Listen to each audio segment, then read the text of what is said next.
Assalamu alaikum. The Wilcoxon signed rank sum test is the non-parametric equivalent to the paired t-test. It does the same job comparing two related sets of data, except that the Wilcoxon signed rank sum test can work on non-parametric data, whereas the paired t-test would require the data to be parametric. In comparing two sets of data, we first explored if these data are parametric or non-parametric. They would be parametric if they can be characterized by few parameters. If the data is continuous and are normally distributed, then they can be characterized by their mean, their standard deviation, and the total number of data in one set, compared to the mean, the standard deviation, and the total number of data on the other set. And parametric tests, which are more powerful, can be used like a t-test, for example, to compare these two sets of parametric data. But what if the data is not parametric, is not normally distributed, or not continuous, like ordinal data, for example? In this situation, the sets of data cannot be characterized by few parameters. They are non-parametric, and non-parametric statistical tests would then be required. Among these is the Wilcoxon signed rank sum test, which is equivalent to the t-test for the non-parametric data. The t-test is equivalent to the Wilcoxon signed rank test, with few differences. The first, of course, is that a t-test is used with parametric data, normally distributed continuous data, whereas the Wilcoxon signed rank test would work on the non-parametric tests if they are not normally distributed or if the data is ordinal rather than continuous. The other important difference is that the t-test would work on the difference between the mean of the two sets, between the average observation between the two groups, whereas in the Wilcoxon signed rank test it would be looking at the difference between the ranks of the scores rather than the actual scores in the two tests. How different are the ranks of the score between these two sets of data? If the sum of the ranks on one side is equal to the other, then there isn't much difference, and vice versa. Start with an example. The Wilcoxon test would work on two paired data sets. Two data sets that are paired or closely related, like, for example, pre and post-operative recordings of, say, hearing, for example, weight, or any parameter that is examined before therapy and after therapy in the same individual, or repeated measurements of the same parameter in the same individual, like blood pressure measurements in the morning and the afternoon and the evening and so on. Or two sets of data measuring the same thing by two different modalities, like if we are measuring a tumor size by two imaging modalities, an ultrasound and an MRI scan for the same tumor and the same individual. Or two different observers marking tests, for example, for the same students. Each observer would mark the test differently according to his interpretation of the student's ability.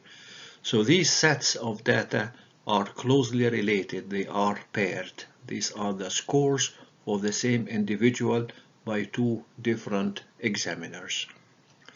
If we want to know if there is a significant difference between the way examiner A and examiner B mark their tests, we look into their figures with this, say, 10 different students.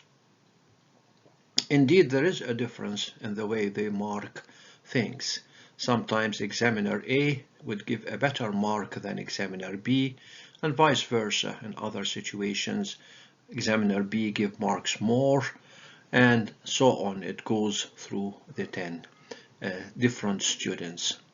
To find out if there is a significant difference, we would want to know how much of a difference for each individual student. So in student 1, there have been a difference of 7. In student 2, a difference of -3, because an examiner B has given a higher mark. And then in student 3, it's 3.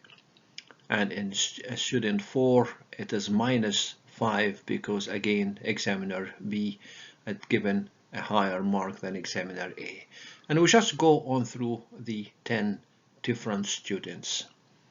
Now these differences are as small as 1, just 1, and is as big as 8, for example in the last student. We start ranking these 10 differences from 1 to 10, starting with the smallest, ending with the largest. So the largest difference would take the rank of 10. The smallest, we have 2 different students with a difference of 1. So we give them both 1.5, rather than one of them would be 1 and the other would be 2.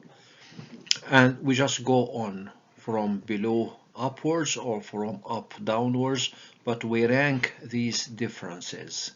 And then we give these differences their respective signs.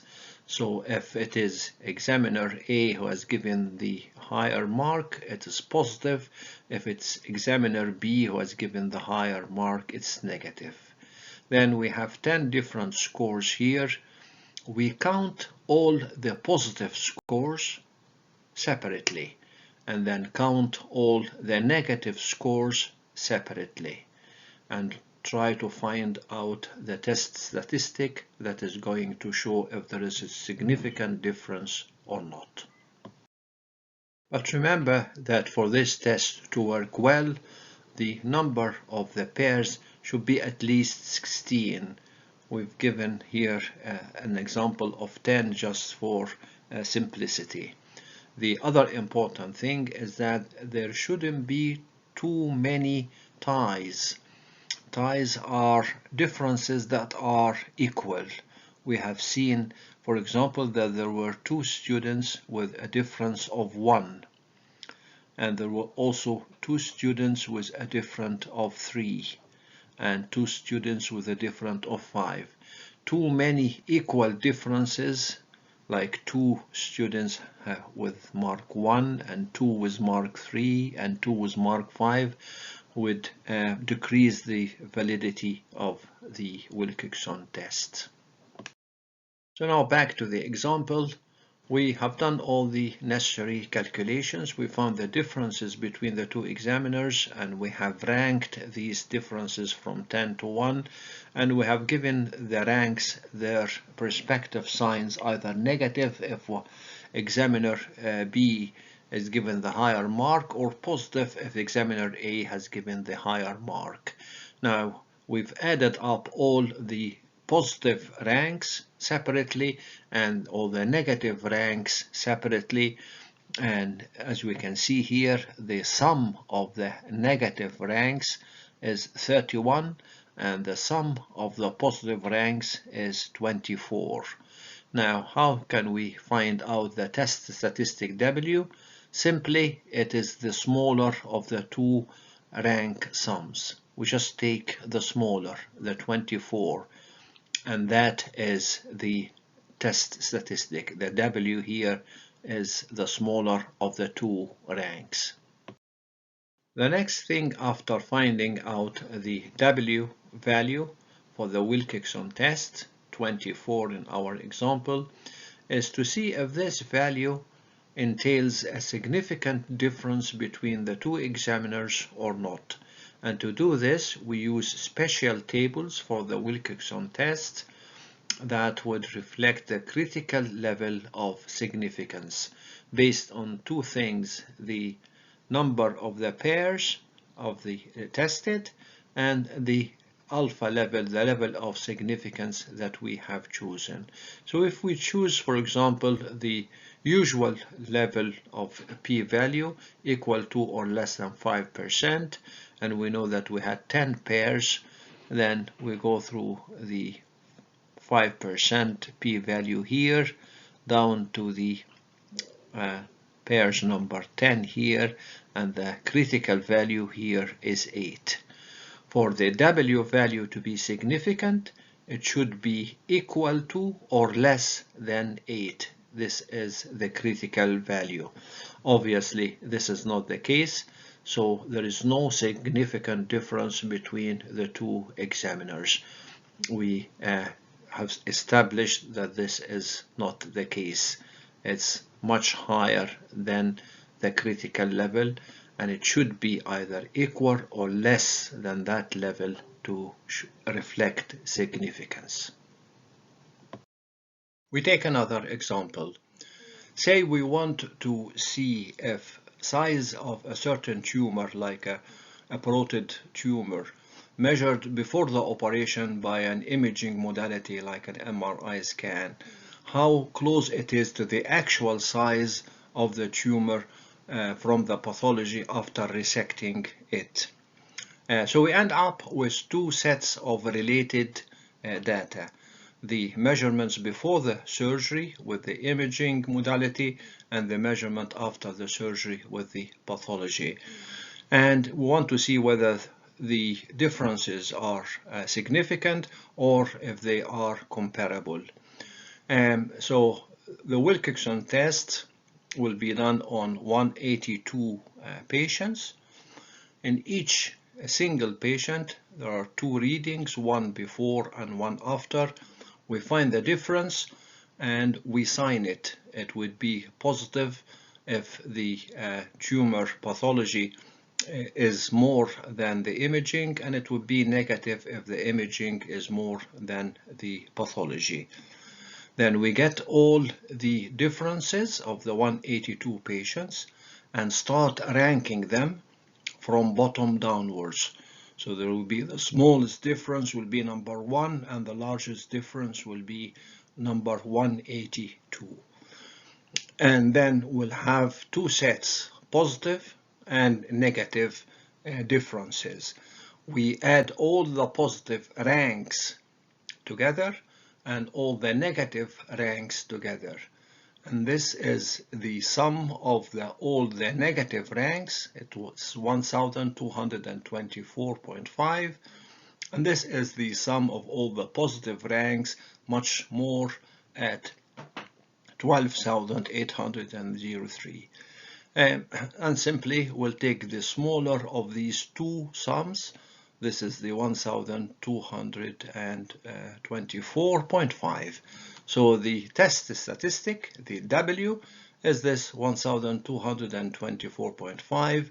We round it up to 1225. That's the test statistic. And the number we have is the 182 patients minus the number of the ties. In here, this ties will be removed, so we'll have 160, end up with 167 patients. And from the tables, we'll find out if 1225 is less than or equal to the critical level from the tables or not. And obviously it is much smaller than the critical level, so the differences are significant in here. And that's about it, basically. By this, we come to the end of this presentation on the Wilcoxon signed rank sum test. Assalamu alaikum.